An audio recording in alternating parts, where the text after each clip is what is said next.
大雪不停地下，民众全身包紧紧。日本北海道出现超强暴风雪。札幌市中心一片雪白，受到强烈低气压影响，北海道出现强风大雪。札幌市周六上午降雪量超过25公分，造成陆空交通大乱，超过100架次航班停飞，札幌 JR 列车也停驶1天。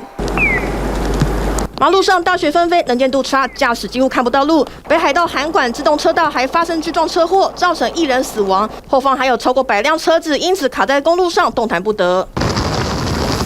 阵阵强风卷起海浪拍打上岸，英国情况更惨，连续有3场风暴来报道，苏格兰整座小镇泡在水里。Town centre, the main street, the main high street. See that speed of the river? 而荷兰同样是狂风暴雨。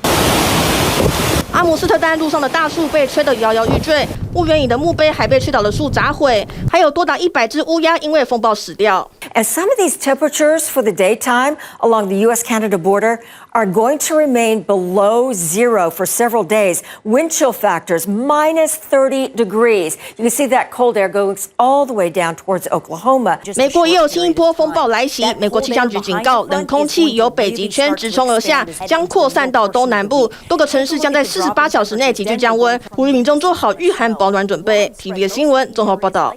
请支持 TVBS 国际 Plus 全新频道，让您扩大视野，掌握趋势，接轨全世界。恳请订阅，开启小铃铛。